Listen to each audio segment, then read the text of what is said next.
Hola amigos, ¿cómo están? Les damos la bienvenida a este su programa Consultorio Fiscal. Y pues en esta ocasión vamos a dar continuidad a la serie que iniciamos la semana pasada.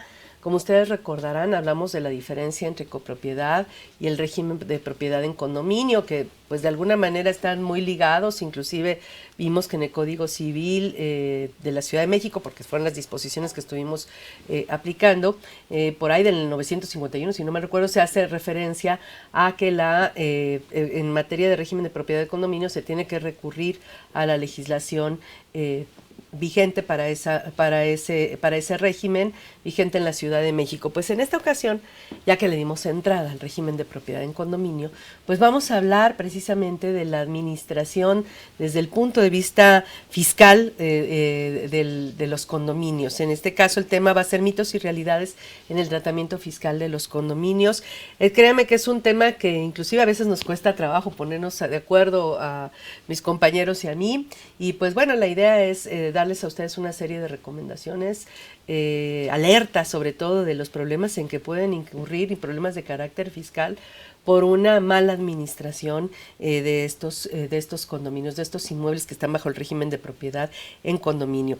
Y bueno, como ya es tradición, nuestra facultad, la Facultad de Contaduría y Administración, va a obsequiar 4 suscripciones digitales semestrales a la revista Consultorio Fiscal, la mejor, a las personas que en el transcurso del programa respondan correctamente a la pregunta que les haremos durante el mismo. Así es que estén atentos para que nos puedan responder por los medios que les vamos a indicar en ese momento la pregunta que haremos en el transcurso del programa, y se puede usted llevar una de estas 4 suscripciones digitales a la revista Consultorio Fiscal. Pero si le parece, pues antes de iniciar vamos a ver esta cápsula para entrar en contexto. Aquí los esperamos cuando termine.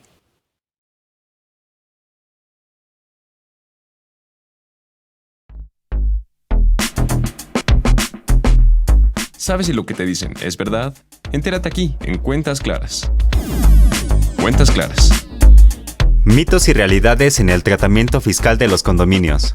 El condominio o copropiedad es la situación que se origina cuando existen varios propietarios sobre un mismo bien. Así, el artículo 392 del Código Civil, refiriéndose a la comunidad de bienes, consagra que existe tal comunidad cuando la propiedad de una cosa o un derecho pertenece pro indiviso a varias personas. El régimen de propiedad en condominio, para efectos de sus obligaciones fiscales, carece de personalidad jurídica propia, ya que ni la ley especial ni la LISR le reconocen. En tal virtud, para saber a qué se encuentra obligado fiscalmente, debemos atender a la naturaleza jurídica de su constitución y administración. Debemos precisar que este régimen es aquel que se constituye sobre inmuebles que, por sus características físicas, permite a los titulares el aprovechamiento exclusivo de áreas comunes que no admiten división, otorgando a cada condominio un derecho de propiedad exclusivo sobre la unidad privativa. Para un buen funcionamiento del condominio y con el objetivo de cumplir con las obligaciones, este debe tener administrador, persona física o moral designada por la asamblea para desempeñar la función de administración de un condominio. Asamblea, órgano supremo del condominio, conformada por la reunión de todos los condominios para resolver asuntos de interés común respecto del condominio. Condominio, persona física o jurídico colectiva que tiene la propiedad o la titularidad de los derechos fideicomitidos sobre uno o varias unidades de propiedad exclusiva en un inmueble afecto al régimen de propiedad en condominio. Fuente: IDC Online Contable.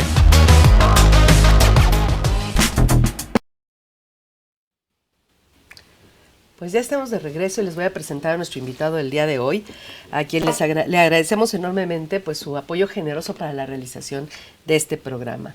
Está con nosotros el especialista fiscal Miguel Ángel Suárez Amador. Bienvenido, Miguel Ángel, a esta tu casa. Muchas gracias por la invitación y pues para platicar el día de hoy de este tema que es importante y que pues nos lleva a analizarlo y revisar qué vertientes tiene en materia fiscal. Así es. Él es licenciado en Contaduría y especialista fiscal, egresado de nuestra facultad, de la Facultad de Contaduría y Administración, catedrático de la misma. De hecho, es presidente de la Academia de Fiscal de la Facultad de Contaduría y Administración, de la licenciatura en Contaduría en nuestra facultad. Es coordinador de las secciones de la revista Consultorio Fiscal, socio director de Suárez Amador y Asociados CCC. También es integrante de EFA Servicios e Integral FMS Consulting Business. Y pues le damos nuevamente la bienvenida a esta su casa. Pues gracias. Entonces, pues si te parece, empezamos. La semana pasada hablamos de la diferencia entre el régimen de propiedad, la copropiedad y el régimen de propiedad en condominio. Y pues la verdad estuvo muy, muy interesante. De hecho, nos apoyaron por parte del Colegio de Notarios de la Ciudad de México. Nos dieron mucha información muy útil respecto a este tema. Y bueno, entramos ahora sí de lleno al condominio como tal, ¿no? Decíamos, bueno, hay una parte de los inmuebles que son propiedad privada de cada uno de los condominios, y hay una parte del inmueble en su conjunto que son las áreas comunes que están en copropiedad por todos los condominios, ¿no? Y precisamente para mantener las instalaciones en condiciones de uso, operando, etcétera, pues se establecen muchas veces cuotas de mantenimiento, ¿no? Y ahí está, a ver a quién le toca la rifa del tigre, de ver quién es el administrador de todos los condominios, ¿no? Primero que se reúnan, que se pongan de acuerdo y nombren a un administrador. Y es muy común que esto se haga, pues nombren a uno de los condominios, una persona física, y lo pongan como administrador, y es el que se va a encargar, pues, de cobrar las cuotas de mantenimiento, y de con ese dinero que se junta, pues hacer los gastos necesarios para mantener las áreas comunes, ¿no? Que son están en copropiedad por todos los condominios. Primero, ¿tú recomendarías, cómo ves que una persona física pues reciba dinero pues en efectivo, o muchas veces piden hasta transferencia a sus cuentas bancarias y lo reciben en sus cuentas bancarias y demás? Y bueno, ahí tenemos todo un tema, ¿no? En este caso, ahora hay que ver también si están organizados, si están inscritos ante la Procuraduría Social y demás, que todo esto opere, digamos, de acuerdo al marco legal vigente, ¿no? Pero vamos a suponer que sea una persona física en este caso. Bueno, aquí hay que considerar que hay dos formas de que el condominio pueda administrarse. Cuando se rigen por las leyes y celebran su asamblea y se inscriben en la Procuraduría Social, porque ya fueron con el notario para crear este régimen de propiedad en condominio, la ley prevé que haya dos tipos de administradores. Uno, digámoslo, no profesional, que puede ser cualquier condominio que decida pues ser el administrador, recabar los recursos y hacer los gastos comunes o los necesarios para que funcione el condominio. O una persona especializada que se dedique particularmente a administrar condominios. Hay muchas personas, abogados, contadores, administradores que se dedican específicamente a esto. De hecho, la Procuraduría Social en su página anuncia una serie de cursos, capacitación para ser administradores de condominios, ¿no? Así es. Ahora, es una tarea importante, laboriosa, y que tiene sus implicaciones. ¿Por qué? Porque se trata primero del manejo de dinero, el manejo del recurso que no es mío, no es del condominio, sino es de todos los propietarios, dueños o poseedores de los inmuebles de que se trata. Entonces, cuando hablamos del manejo de dinero, pues primero es una responsabilidad importante para quien lo maneja, y dos, en materia fiscal vamos a ver pues la repercusión que tiene, porque en principio el dinero no es del administrador, sino él simplemente se va a encargar de, como lo dice su nombre, administrar el recurso de terceras personas para realizar los gastos. Ahora, en cuanto a la ley del impuesto sobre la renta, establece una figura tanto para personas morales como para personas físicas, y en el hecho de que qué pasa cuando alguien recibe cantidades para efectuar gastos por cuenta de terceros, que es en realidad lo que ocurre.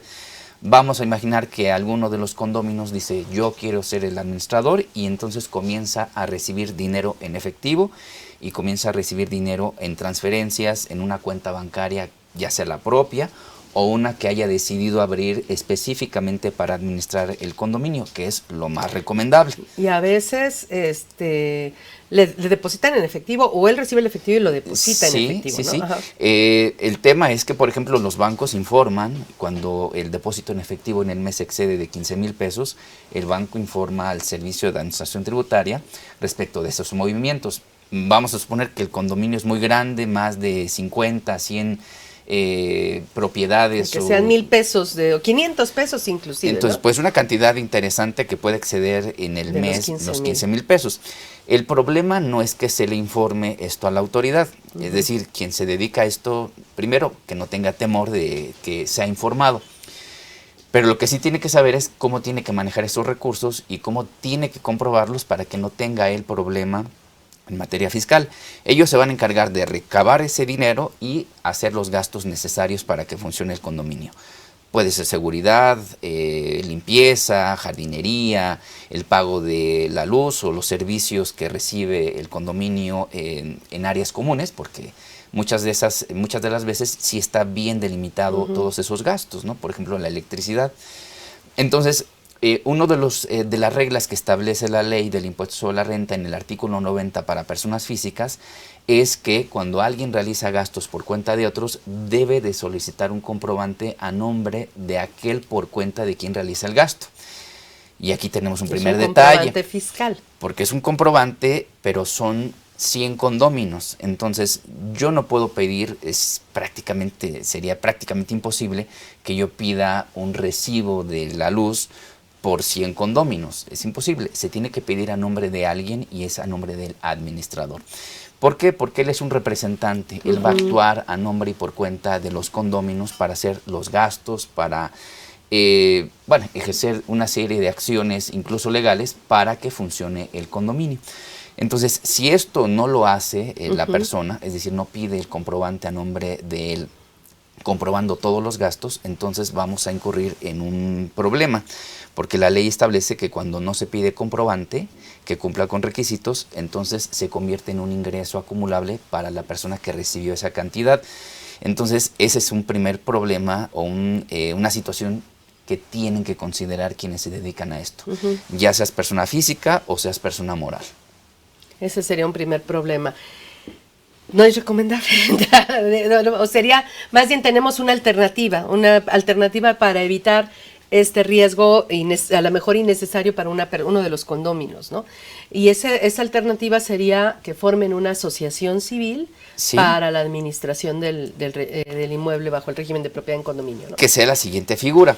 Ahora, es siempre o siempre se da en el tipo de gastos que realiza el condominio que no todo va a tener comprobante. Por ejemplo, pasa el camión de la basura para llevarse pues todos los desechos que se juntan de todos los condóminos y no necesariamente da un comprobante fiscal. Entonces hay que pagarle a veces en efectivo, la propina. Los que barren, las escobas. Exacto. Ajá. Hay una serie de gastos que es muy difícil poderlos comprobar como debe de ser. Entonces, por eso, también otra de las opciones, como comenta, es importante considerar que también puede funcionar la administración a través de una asociación civil. En este caso, todos los condóminos se reúnen, van al notario y forman una asociación civil para administrar las áreas comunes del condominio, ¿no?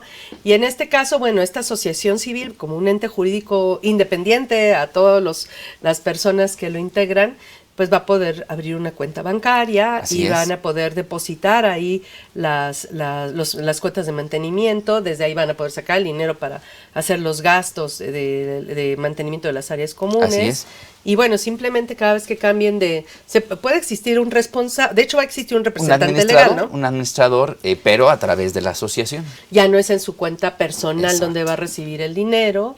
Las cuentas son transparentes para todos. De hecho, se puede proporcionar un estado de cuenta bancario para todos. Se va a hacer una asamblea anual para hacer las cuentas de los gastos. Etcétera. Entonces, pero aquí a lo que me refiero es que es mucho más transparente, se puede compartir información de manera mucho más fácil a que si yo les tenga que compartir un estado de cuenta personal mío, si es que yo tuviera el depósito de las cuotas de mantenimiento, ¿no? Ya es un estado de cuenta de un ente totalmente independiente. Pero aún así, siendo yo, por ejemplo, persona física, al ser un mandatario, una de las obligaciones que tiene el mandato es rendir la cuenta del mismo. Entonces, por eso siempre es recomendable, si operamos como personas físicas la administración del condominio, siempre es importante que se maneje una cuenta bancaria independiente para que yo no mezcle mis operaciones, mis ingresos, mis recursos con los que corresponden al condominio, porque si no puede llegar un cuestionamiento, ¿no? O puede haber problemas en el manejo de porque de lo que se trata es de que en caso de que sea necesario, yo cuando soy administrador persona física pueda probar que ese dinero no es ingreso mío. Exacto. No Sí, tiene sí, sí. nada que ver, que no es algo que me vaya yo a quedar, es un dinero que es de todos los condóminos y que simple y sencillamente estoy administrándolo, estoy Así recibiéndolo para administrarlo, para mantener en buen uso las áreas comunes del condominio, ¿no? Del Así es. inmueble en propiedad en condominio. Entonces, eso, aquí el tema no es que yo lo hable, que lo pueda probar. Así es, Esa es sí. la cuestión, esa es la primera cuestión. Pero bueno, vamos a hablar ahorita de la asociación civil y si quieren después nos regresamos Muy a bien. la persona física. Entonces, esta asociación civil es una persona moral. Así es. Obviamente, como persona moral, en principio puede ser, puede no ser, que sea sujeta del impuesto sobre la renta, del impuesto al valor agregado, del impuesto, de cualquier otro Así impuesto es. que pueda existir. Pero hablamos a hablar de los dos principales, que sería Ujú. impuesto sobre la renta e impuesto al valor agregado. En materia de impuesto sobre la renta, ¿qué pasaría con esta persona moral, esta asociación civil? Bueno, en principio es un tipo de persona moral considerada como no contribuyente. Ajá. El artículo 79 establece, si no me recuerdo, en la fracción 17, que las asociaciones, cuando se constituyen para administrar un solo condominio, van a cumplir sus obligaciones en este régimen. Prácticamente, al no ser contribuyentes, no pagan el impuesto sobre la renta, salvo que se coloquen en ciertos supuestos que la ley los va a obligar a hacer. Por ejemplo, recibir ingresos que no provengan de socios. La fracción 18ª, nada más para Décima precisar. octava. 18ª, ajá.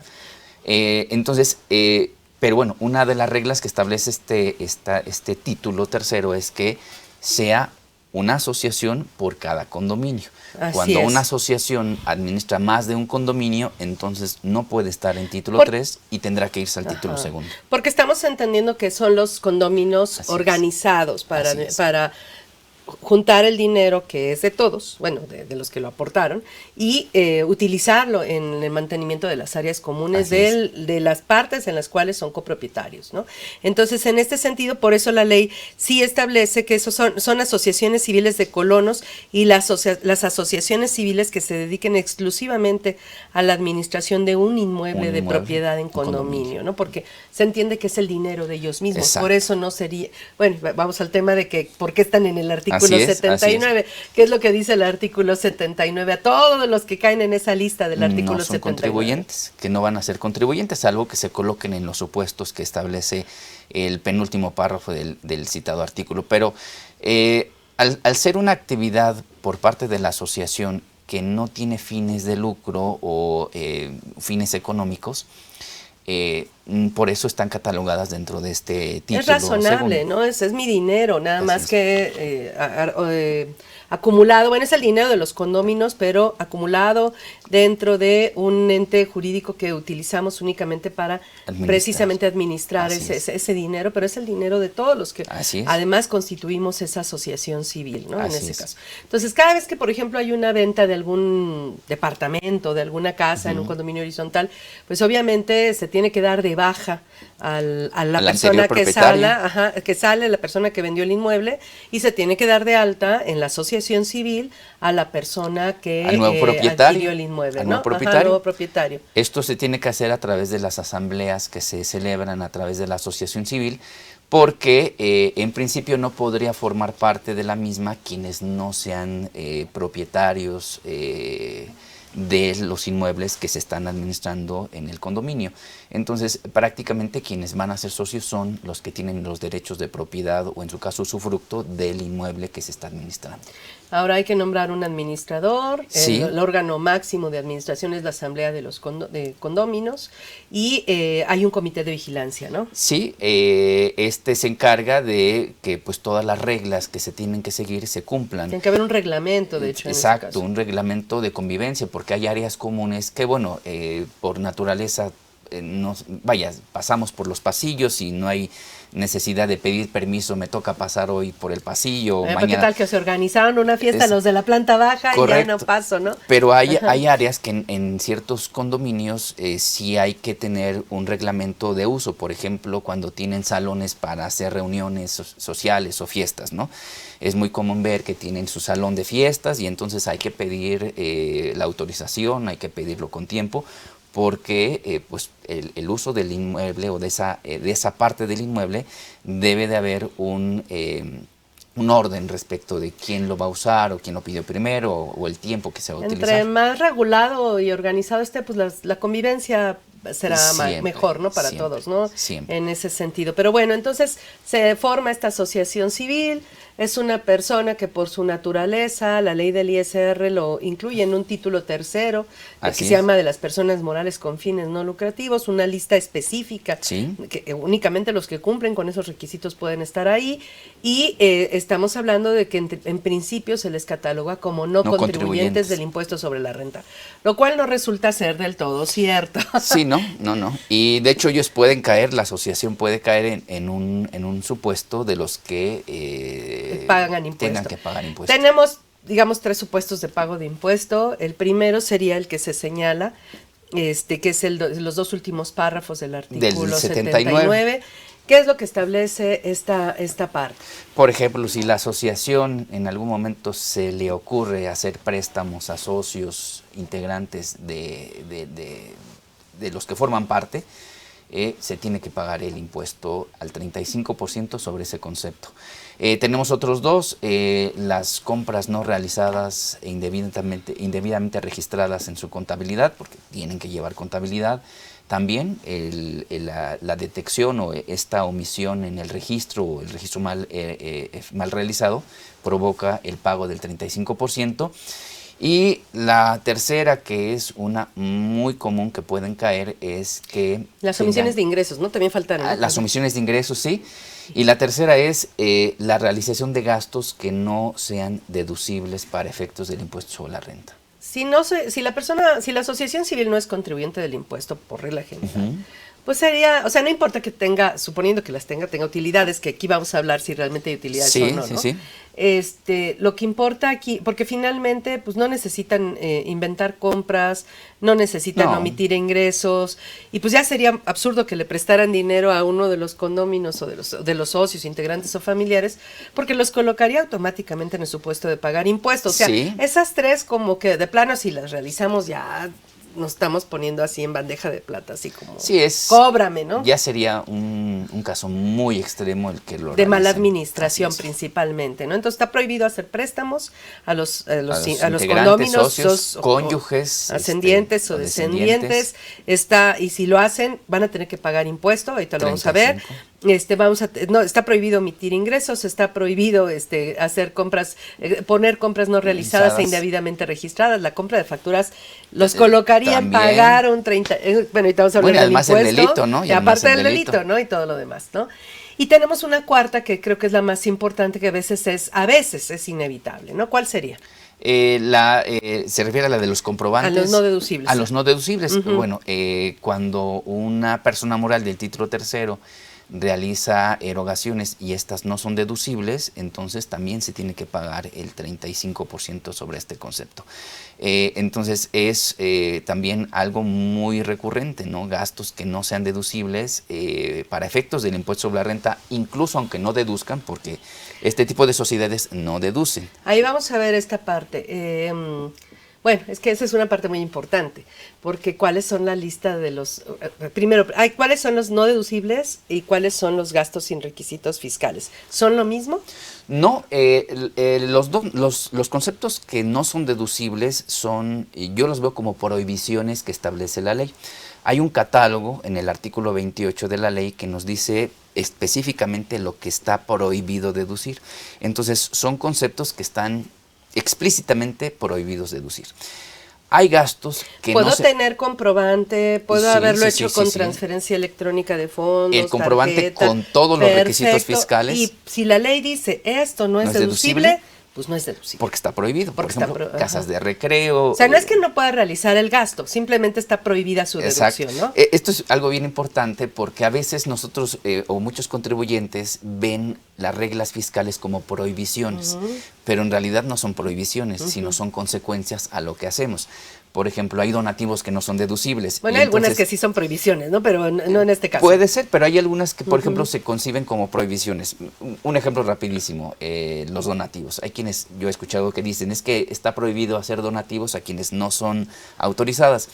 No, la ley no te prohíbe de hacer donativos, sino que establece una consecuencia cuando lo haces con alguien que no está autorizada, que es la no deducibilidad. Sí. Pero tú lo puedes hacer. Aunque sería raro que alguien para realizar su actividad económica tuviera que regalar algo, ¿no? Sí. O sea, no sería como algo estrictamente indispensable ni desde el punto de vista a lo mejor contable económico, o ni contable, financiero, haciendo a un lado lo fiscal. ni de razón de negocios, Ajá, ni de razón pero de se negocios. puede hacer. Sí, pero el castigo en caso de que lo hagan, que no sería incluso permitido incluso desde el punto de vista financiero contable, pero bueno, suponiendo que lo hagan, es que no se puede deducir si se hace a personas que están fuera de los que autoriza la ley. Y es que sería la única partida que el legislador autoriza deducir sin que sea estrictamente indispensable. Exacto. ¿No? Sí, porque no tiene que ver nada con la actividad, Así sino es una actividad más bien social. Ajá, así es. Pero bueno, pero son entonces están los no deducibles que dicen estos, pues aunque los hagas con todas las de la ley, están no prohibidos. Se pueden deducir. Es una lista de prohibiciones. Ahora, hay gastos que no se pueden deducir no porque estén prohibidos, sino porque el contribuyente falló en algún requisito o algún requisito no se cumplió. Ejemplo, voy por la papelería y resulta que el comprobante que pido tiene mal algún dato fiscal importante. Bueno, más cualquier dato puede provocar la no deducibilidad. Resulta que este gasto no está prohibido deducirlo. Sí se puede deducir porque es indispensable, corresponde a mi actividad, pero no está en la lista de los no está en la lista del 28, ajá, pero no lo puedo deducir porque me faltó un requisito. Entonces sí es importante hacer en efectivo, por ejemplo, otro de las y reglas, era de más de 2,000 pesos, o fue gasolina y se pagó en efectivo. O lo registré, no lo registré en la contabilidad. Ajá. Vaya, puede faltar cualquier requisito que establece el artículo 27, pero la consecuencia es que en cuanto al cálculo del impuesto, va a ser lo mismo, no deducible y uno que no cumple requisitos porque ambos no restan. Para una persona moral del régimen general de ley. Pero hablando de estas personas del título en tercero, este caso, si es no deducible del 28, tendrá que pagar el 35% del impuesto. Y ahí tengo un pero, El 28 es el que hacemos siempre referencia porque estamos hablando de personas morales. Sin embargo, las reglas que se aplican para este título, en principio, dice el artículo 80, dependen de quiénes son la mayoría de los integrantes. Sí, correcto. Si la mayoría de los integrantes de la Asociación Civil de Condóminos son personas físicas del título cuarto, que no realizan actividades empresariales y profesionales, las reglas que les aplican son las reglas del título de personas físicas. Y ahí tenemos dos artículos que son equivalentes pero diferentes a los que acabamos de citar. Tenemos una lista de no deducibles que están en el 148 y tenemos una lista de requisitos de las deducciones que están en el 147. Entonces, si la mayoría de los integrantes son personas físicas que no realizan actividades empresariales y profesionales, las reglas que se aplican son las del 147 y las del 148. Si la mayoría de los integrantes, en este caso de la asociación, fueran personas morales, porque también pueden haber condóminos, personas morales, sobre todo en un centro comercial o en oficinas, la ley prevé etcétera, que no solamente se establezca la propiedad en condominio sobre inmuebles destinados a casa-habitación, sino pueden ser comerciales, incluso mixtos.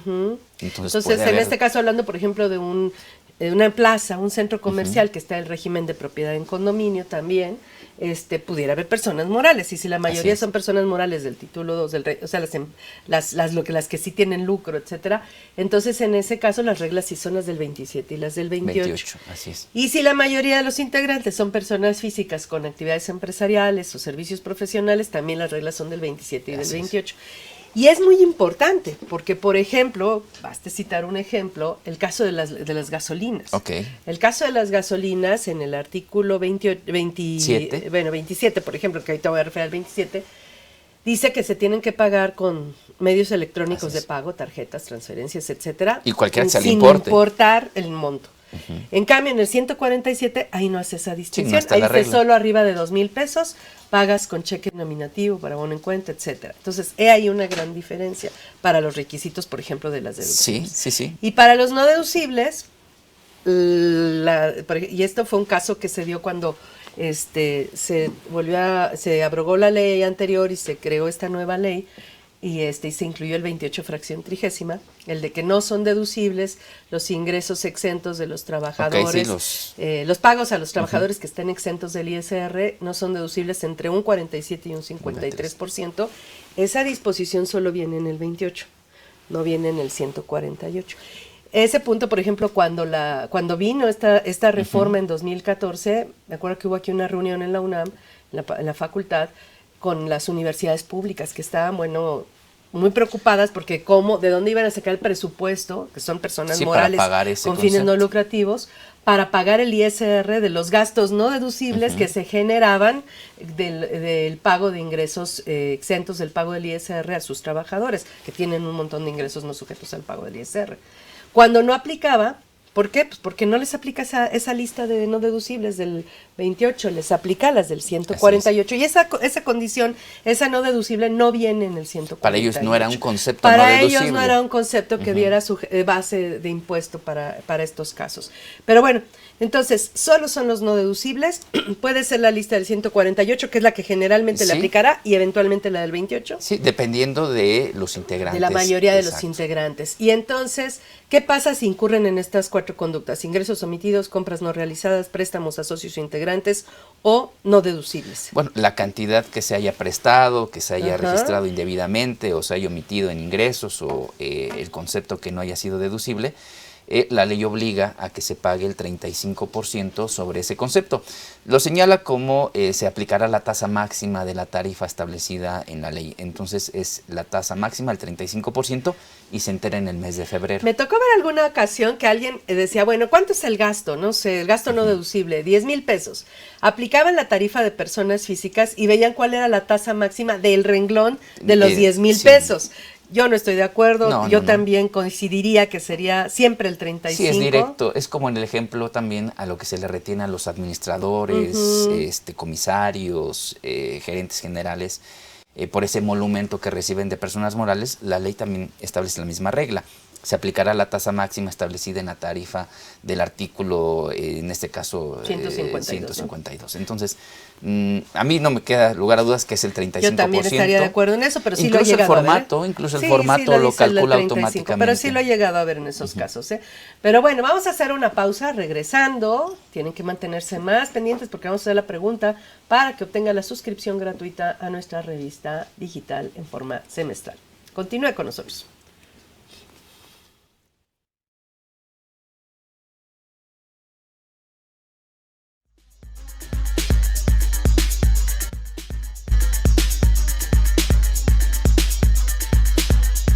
En su edición 845, correspondiente a la primera quincena de noviembre de 2024.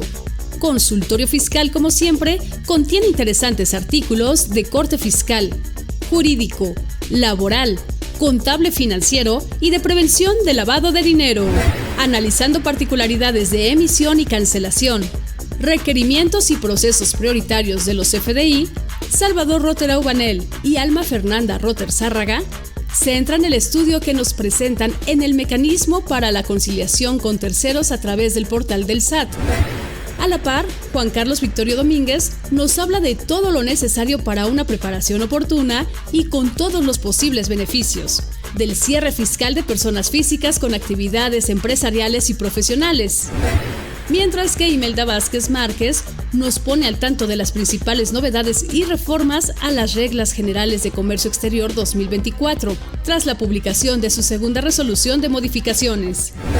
No menos importante, se incluye también un artículo de Vicente Velázquez Meléndez sobre la plataforma digital Airbnb, lo que representa, sus problemáticas y tratamiento fiscal.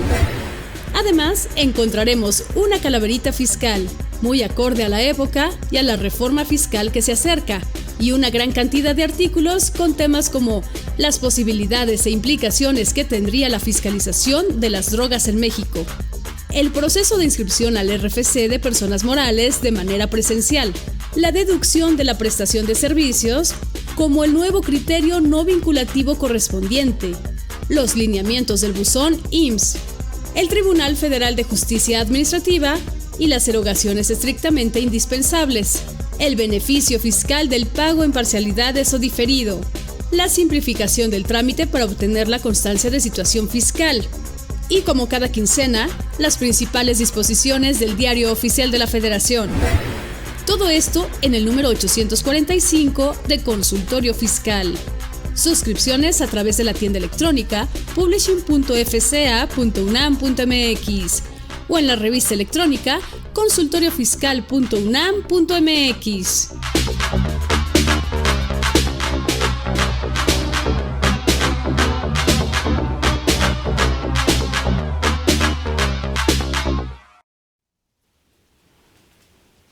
Pues ya estamos de regreso y bueno, déjenme decirles que tenemos pues varias llamadas en este caso.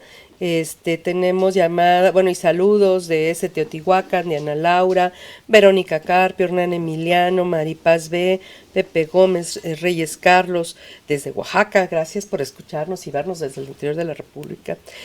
Fule Cruz, JL San Andrés, Sangalín Noris de Santiago, desde Zacatecas también, Lidia Noemí Aidil desde la Ciudad de México, por supuesto que sí también.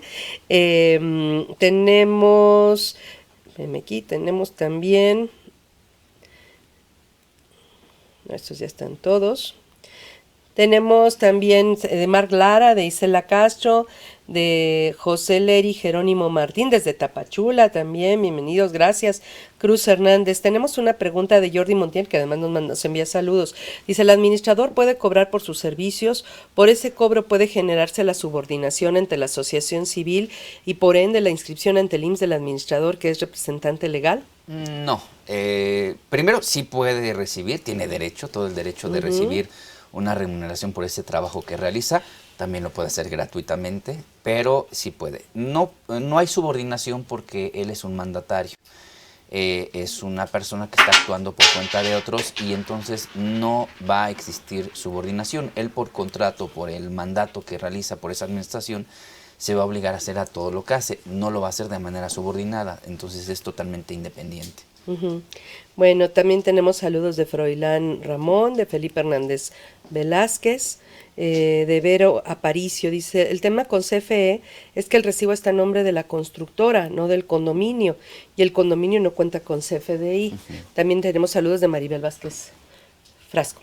Bueno, ahí hay que hacer el cambio ante la CFE. Generalmente queda así porque cuando la constructora edifica, pues tiene que tramitar el servicio eléctrico y lo hace a su nombre, pero cuando ya se constituye la asociación o ya se toma la administración de todo el condominio por parte de los condóminos, se tiene que hacer el cambio del recibo. Nuevamente la importancia de formar la asociación, ¿no? Sí. Porque si hay un adeudo de energía eléctrica y está a nombre de uno de los condóminos, pues él es el que tiene la deuda, ¿no? Sí. Entonces, aparentemente. Entonces, siempre es conveniente, por eso, tener la asociación civil, para que todo esto sea transparente, ¿no? Ahora, hay otro tema también con los recibos. Vamos a suponer que en este año me toca ser a mí el administrador, y entonces el recibo sale a mi nombre. Pero el siguiente año le toca ser administradora del condominio, y entonces el recibo quedó a mi nombre. Y entonces habría que hacer el cambio cada vez que cambiamos de administrador. Es un tema también ahí importante que se soluciona con la asociación, porque así el recibo y todos los gastos van a quedar siempre a nombre de una sola persona y no se tiene que hacer ningún cambio. Así es. También tenemos una pregunta de Mayrel Bautista. Todos serían asociados y responsables, y aún si alguien vende departamentos, se va el dueño, ¿qué pasa ahí con la asociación? Bueno, ya dijimos, hay que dar de baja y de alta al dueño anterior y dar de alta al nuevo.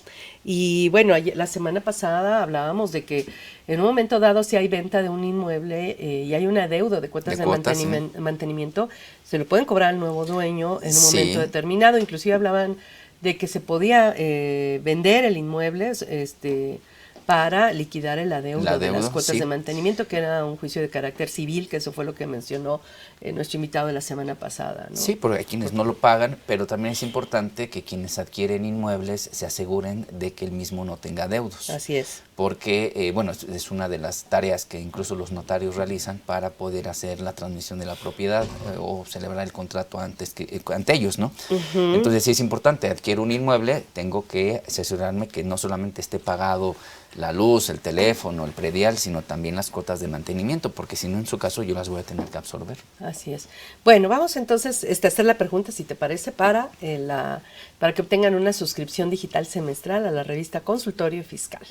¿Cuál sería la pregunta que querías hacer? Que nos digan el fundamento que platicamos al principio respecto de en qué artículo y qué fracción están reguladas las asociaciones de condóminos dentro del título 3º de la ley del ISR. Perfecto, entonces a las primeras 4 personas que se comuniquen por nosotros, por redes sociales, por los medios que van a aparecer en su pantalla en este momento, pues en ese caso contesten, respondan correctamente y se llevarán una suscripción digital semestral a la revista Consultorio Fiscal. Bueno, pero ahora vamos a regresarnos un poco en el tiempo, porque ya hablamos de los gastos no deducibles que dan lugar al pago del impuesto, ya hablamos de la diferencia, etcétera. Pero la otra cuestión es, y son parte de las preguntas que vienen a continuación, la asociación civil es de los condóminos. Sí. Y los mismos condóminos están obligados a dar una cuota de mantenimiento para que las áreas comunes permanezcan en condiciones de uso, ¿no? En ese sentido, la asociación civil tiene ingresos, pregunto, o no. ¿Las cuotas de mantenimiento son ingresos de la asociación civil o no? 1, 2, ¿hay que dar un CFDI por estas cuotas de mantenimiento o no? ¿Debe llevar IVA o no? ¿Qué es lo que pueden deducir los condóminos respecto a las cuotas de mantenimiento? Ahorita estamos hablando, a lo mejor estamos más enfocados a una unidad habitacional, pero estamos hablando de que puede existir régimen de propiedad en condominio en un centro comercial donde hay personas que realizan actividades lucrativas, que necesitan pues comprobantes para deducir sus gastos, entre ellos pues la cuota de mantenimiento. Sí. Entonces, hablemos primero, ¿qué naturaleza tienen las cuotas de mantenimiento que cobran las asociaciones civiles para las áreas, para mantener en condiciones de uso las áreas comunes? Bien, en principio debemos entender que todos los gastos que se realizan en esas áreas comunes son de alguien, y ese alguien se llaman condóminos, es decir, es de todos. El pago de la luz, la limpieza, el jardinero, son gastos de todos los condóminos. Entonces, cuando hablamos del administrador, para él no es un ingreso esas cantidades que recibe por concepto de cuotas, porque no es su dinero, sino es el dinero de los condóminos que se va a utilizar para realizar todos estos gastos comunes que se tienen que llevar a cabo para la sana convivencia. Entonces, es por ello que la asociación, al no tener un ingreso, no estaría obligada a emitir el comprobante por estas cuotas de mantenimiento. Y es muy común ver que solamente se entrega un recibo de caja recepcionando el dinero que es del condomino y que se va a destinar para hacer gastos comunes. La función del administrador es recopilar ese dinero, recaudar ese dinero, resguardarlo y utilizarlo para lo que se necesite. No es mi dinero, sino no es mi gasto. Todo. No es mi dinero y no es mi gasto. Ajá. Exacto. Luego, entonces, ¿cómo se registra contablemente? Porque si no lo registramos contablemente en ese sentido, en congruencia con lo que acabas de señalar, el tema es que nos podemos meter en un problema fiscal enorme. Ajá. Y han salido créditos fiscales millonarios por no entender esto y no registrar contablemente esto, porque hay muchas asociaciones que sí dan CFDIs tipo ingreso por las cuotas de mantenimiento, contabilizan esto como ingresos, los gastos los registran como propios. Exacto. Y entonces luego empiezan algunos problemas, no es de manera general, pero sí bajo algunas circunstancias que vamos a comentar ahorita, ¿no? Pero bueno, entonces en este caso, ¿qué pasa con el registro contable? Bueno, es un caso muy parecido a los notarios y a los agentes aduanales y entre otros profesionistas. Cuando yo recibo algo que no es mío, al final del día me convierto como en una especie de depositario de ese dinero. Al recibir, por ejemplo, la cuota de los condóminos y tenerla en mi cuenta bancaria o en la cuenta bancaria asignada para tales efectos, al no ser ingreso, pues no voy a registrarlo en mi cuenta de resultados como un ingreso propio, pero es un dinero que no es mío. Entonces, mientras no sea mío, lo tengo que manejar como un pasivo, una deuda ante terceros. ¿Qué es lo que va a ocurrir? yo reconozco la deuda mientras no pueda apropiarme de ese dinero, porque pudiera haber alguna situación en la que parte de ese dinero pueda yo apropiármelo. ¿Cuándo es? Cuando se establece un honorario o una retribución para el administrador. ¿Por qué? Para la asociación. O para la asociación, que sería la administradora. Cuando se establece alguna retribución para gastos propios, porque puede ser que la asociación tenga también Vamos a concentrarnos, si te parece, propios. Para no confundir, vamos a concentrarnos en la asociación civil, ¿no? Okay. Entonces, la asociación civil registraría esto como una entrada a bancos con un incremento de deuda. Exacto, activo bancos y pasivo esta deuda que se tiene.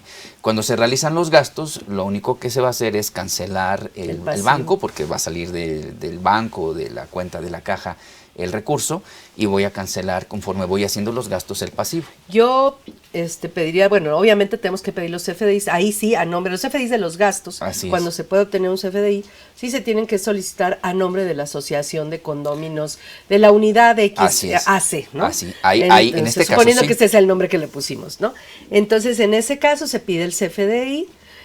Yo los registraría, obviamente no se van a ir a gastos, yo los registraría como primero en deudores diversos, como una cuenta por cobrar, y luego inmediatamente cancelaría esa cuenta por cobrar contra el pasivo. Pero pasar, incluso prácticamente yo tendría mi relación de gastos, podría decirlo algo, dentro de cuentas por cobrar. Sería una provisión sui generis a la que estamos acostumbrados a hacer, por ejemplo, de proveedores. Así es. Utilizar la cuenta de cuentas por cobrar como una especie de gastos, ¿no? De relación de gastos, incluso con subcuentas, pintura, no sé qué. Es como decir, ya hice el gasto condóminos de la luz, me lo debes. E inmediatamente lo cancelo con la deuda para dejar evidencia de que tuve un dinero en deuda y tuve una cuenta por cobrar y luego maté uno contra otro, ¿no? Es una especie de compensación.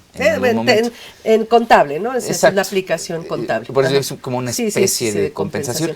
Pero es la naturaleza que se tiene que hacer así el registro. Así, de tal forma que en principio no tengo ni ingresos ni gastos dentro de la contabilidad de la asociación, ¿no? Esto es medular entenderlo, porque si no vamos en ese orden y no entendemos que no es dinero nuestro, no tenemos ingresos, que no, ¿cómo se llama? Que no tenemos gastos. Uno de los gastos que se pudieran tener, por ejemplo, es que a veces la asociación de condóminos contrata a un administrador especialista. Correcto. Y ahí sí le paga honorarios. A lo mejor puede ser uno de los condóminos. El chiste es que contrata a alguien que es el que se va a encargar de administrar, independientemente de que la asociación tenga su representante legal y demás, ¿no? Y entonces esa persona cobra, pues obviamente esa persona tiene que darle su CFDI tipo ingreso a la asociación y lo van a meter en la relación de gastos de las áreas comunes, ¿no? Ahora, a mí me parece algo muy importante el hecho de que en la constitución de la propiedad en condominio, los administradores, las facultades, las obligaciones o incluso la asociación civil respecto a todo lo que tiene que realizar, para mí me parece muy importante que se establezca todo esto que se va a hacer por cuenta y a nombre de los condóminos. Porque siempre va a existir controversia. Puede llegar un día la autoridad y decir, a ver, tú recibiste cantidades en efectivo y para mí, autoridad, presumo que son ingresos. ¿Cómo voy a tener elementos suficientes, legales, ante una defensa y decir, ese dinero que entró no fue mío, fue para gastos? El simple dicho, la palabra no me va a funcionar para un medio de defensa. La prueba confesional y la testimonial están específicamente aceptadas en materia fiscal, pero si yo tengo ese documento en el que yo me obligo a hacer el gasto de la luz, el teléfono a nombre por cuenta de todos los condóminos y ahí se establece que me van a dar el recurso para poderlo realizar, eso me va a dar una seguridad que en algún momento pueda yo defenderme por si algo no se entiende en una revisión, en una auditoría, en algo que tenga que ver con la autoridad. Pero bueno, estando la figura de la asociación civil, no habría problema en ese sentido. Sí. Se minimiza esa parte. Se minimiza, pero pudiera llegar a existir. Así es. Ahora, entonces, volvemos a la pregunta. Si la asociación no tiene ingresos, la asociación no tiene gastos, porque simplemente un dinero que no es de ella y que está administrando en favor de los auténticos dueños del dinero, entonces, ¿qué hace el condómino que entrega la cuota de mantenimiento y que quiere deducir eso para efectos fiscales? Por lo que quieras, porque ahí tiene su oficina en ese departamento, lo utiliza para prestar servicios profesionales. Mucha gente presta servicios por honorarios desde su casa.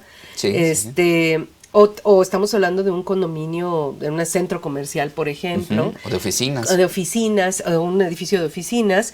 ¿Qué hacemos en ese caso? ¿Qué es lo que se deduce si la asociación civil no tiene ingreso? Pues entenderíamos que la asociación civil no daría un CFDI por la cuota de mantenimiento. Y dijiste que da un recibo de caja. Entonces, sí. ¿qué se deduce?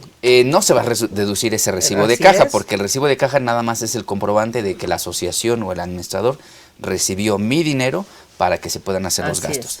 Ahora, yo lo que deduzco son todos los gastos comunes, la luz, teléfono, pero el problema es el comprobante.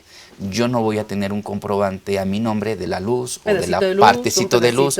Es imposible. Es imposible que yo pida como administrador un comprobante para cada uno de mis condominios, exacto, ¿no? Para cada uno de los 100 condominios. El reglamento de la ley del impuesto sobre la renta, por ahí de los artículos 30, es el 30. Y también el reglamento de la ley del IVA, por ahí, creo que el 25, 20 así es. Establecen la regla a través de la cual se va a poder deducir esta cuota de mantenimiento, y es prácticamente una constancia, una carta que va a elaborar el administrador indicándole qué cantidad de los gastos le corresponde a cada condomino. En esta relación, en esta constancia, prácticamente es el comprobante con el que yo voy a poder hacer deducible esta cuota de mantenimiento, porque no voy a tener un comprobante fiscal con requisitos por cada uno de los gastos. Es imposible poderlo tener. Entonces, el condominio hace el uso del recurso, obtiene el comprobante fiscal, saca la lista de comprobantes fiscales con el IVA por separado. Así y les dice, a ver, esta es la lista de los comprobantes y aquí están los comprobantes. Vienen a nombre de la asociación. Así es. Y vienen tanto el importe y tanto el IVA. Y les dice, bueno, de acuerdo al porcentaje de indiviso que cada quien, o sea, el porcentaje en el que cada quien es propietario de las áreas comunes, esto le toca de gasto, esto le toca de IVA. Y esto sería con nómina, con todos los gastos. Con todos los gastos. Y bueno, hablando de la nómina, el patrón va a ser la asociación civil. Sí. Bueno, por lo menos el representante del patrón, ¿no? Sí. Porque los patrones pues serían todos, pero el patrón, el representante como sería representante, la asociación civil. Y ¿no? sería en términos del artículo 11 de la ley laboral. Lo va a obligar en todos los términos respecto al patrón, porque el patrón tendría que ser pues también todos los condóminos, pero tiene que ser, no podemos dar de alta en el Seguro Social a todos. Hay que dar de alta en el Seguro Social, hay que hacer recibos de nómina. Así es. Y ahí entra un tema medio truculento, la PTU. Si no son contribuyentes del impuesto sobre la renta, salvo por excepciones, solo hemos visto una excepción, pues no hay base para la PTU, porque sí existe obligación de pagar PTU, pero no hay base. Exacto, puede existir la obligación, pero no hay base.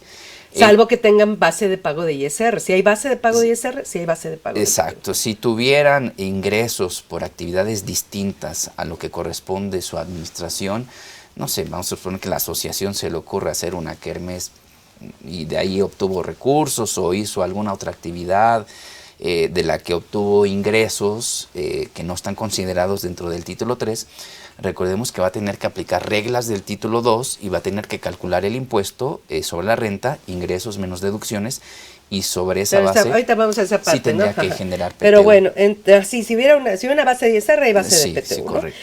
Tenemos varias preguntas nada más para puntualizar el tema que acabamos de ver. Dice, ¿le puedo pedir un CFDI de cuotas de mantenimiento del administrador, Jessy Paval? Se puede pedir, pero no está obligada a entregarlo. O sea, de que se puede pedir, pero... Por eso sí, no. Isa Beltrán, en la cuenta donde se depositan solo cuotas de mantenimiento... Bueno, esta me la voy a esperar tantito. Ahorita vamos al siguiente punto. Dice Israel del Río, buen día, si se tiene una unidad habitacional bajo la figura de propiedad en condominio, así se dieron de alta en el SAT, al no ser considerados ingresos las cuotas de mantenimiento según el propio SAT, estaría de acuerdo con lo que acabamos de señalar, entonces la parte de los gastos no deducibles no se debe pagar impuesto dado que los condóminos son los mismos que administran. Bueno, la asociación no tendría por qué pagar porque no es su gasto. Pero sí, sería una regla. Pero lo que habla la ley para el sujeto del pago del impuesto por los gastos no deducibles, se habla de erogaciones que realicen no sean deducibles. Que la ley señale que no son deducibles. Quedamos en un punto muy débil que tendríamos que defender. Yo creo que a pesar de que no son gastos de la asociación, son gastos de los condóminos, y yo creo que ahí sí tendríamos que pagar el 35% por las erogaciones no deducibles Sí. en términos en principio del 148 y por excepción en términos del 28. Y si no lo paga ahí, lo paga por hacer la erogación por cuenta de terceros y no haber cumplido con el comprobante, ¿no? Si no pidió comprobante, no fue deducible. Pero estamos el concepto. hablando de la asociación civil. Bueno, también sí, podría- puede existir ese supuesto. Trufas y mucho más. Una persona física reciclo que quiera dedicarse a la compra, venta y renta de inmuebles, ¿tiene alguna limitante y o consecuencia fiscal si adquiere inmuebles en copropietarios y condominio? No, ninguno, solamente el El límite monto, de los el límite, ingresos, ¿no? Que es muy pequeño, sí, ¿no? 3,5 millones, a lo mejor con 2 inmuebles se agota el límite de ingresos. Marc Lara, ya lo contestamos, pero bueno, puntualizando, contablemente se puede registrar en la Asociación Civil de Condóminos como gasto total el importe masiva, los CFDIs de las cuotas que aportan llevan o no IVA, que ya dijimos. No, no llevan IVA tampoco, no llevan impuesto al valor agregado. Ajá. Ya los tenemos. Es que aquí está. Dice Lorelac, ¿la cuota de mantenimiento se debe a un CFDI tipo de ingreso? No. Existe un criterio vinculativo que dice que los condominios no darán CFDI de ingresos por este concepto y aclaramos por acá. Saludos de Abraham Levy, de Richard PH. Muchos legisladores desconocen temas fiscales, pero tienen muchos asesores también. Ajá. Sí, hay comisiones incluso Sí. específicas. Dice especializadas. Mario de Gante de Sosa, excelentes expositores, gracias por compartir sus conocimientos y experiencias. Brian Antonio Ortiz Páez, para personas físicas es igual. Ya comentamos al principio lo de personas físicas, tiene mucha complejidad para Sí. las personas físicas, los colocan varias contingencias de carácter fiscal que pueden librarse, pero sí Sí. requiere de conocimiento y pruebas y demás. Y buena administración principalmente. Así es. Preferible hacer la asociación. Reyes Carlos, ¿qué pasa con el IVA? Ahí vamos con el IVA. Ok. Dice, se paga de los gastos. Si es una persona moral no contribuyente, ¿se puede pedir devolución de dicho IVA? No. No, si es una persona moral, el dueño del condominio no me quedó claro por ahí. Yo creo que más bien el acreditamiento del IVA, dice, bueno, el condominio hace gastos con IVA, se sí. puede pedir, la asociación hace pago de Del erogaciones con IVA, ¿puede pedir la devolución? No, porque no es su gasto. Porque no es su gasto, no es su IVA, y quien lo tiene que acreditar Es el son los dueño. condóminos, y ellos ya se hacen bolas con su Así cálculo es. del IVA. Solo acreditan su pedacito que les toca de Así es. acuerdo a la relación Que que se les le manda. pasa a la asociación, ¿no? Katy Hernández, gracias por compartir. Tere Cruz, me puse al corriente con el mantenimiento de mi condominio. No solo me cobraron recargos, sino hasta conceptos de drenaje que finalmente no emiten CFDI, solo dan un recibo impreso y todo es por teléfono, supongo. No entregan nada por escrito, no quieren que en la transferencia lleve el concepto real del pago, solo la dirección. Desde la pandemia quitaron la oficina y la atención es solo telefónica. Primero ahí sería bueno acudir a la Procuraduría Social, Sí, ¿no? sí, y que se organicen ellos como condóminos para que puedan ejercer también sus derechos. El administrador es un mandatario y de acuerdo a lo que se establezca en la escritura que constituye la propiedad en condominio, se va a obligar a lo que tiene que hacer. Entonces la Procuraduría los puede apoyar. De hecho, por eso es diferente la propiedad, la copropiedad a la propiedad en condominio. La propiedad en condominio establece reglas mucho más específicas de convivencia. Hay una legislación en particular. Exactamente. Si no, nos regiríamos por las reglas de la copropiedad, en donde también hay reglas, pero no son tan De hecho, específicas el Código como Civil esta. nos manda a la Exacto. legislación especial Exacto. en materia de condominio, ¿no? Olivares, agradezco su respuesta, pero el responsable lo pusieron, nunca emitieron votos los vecinos.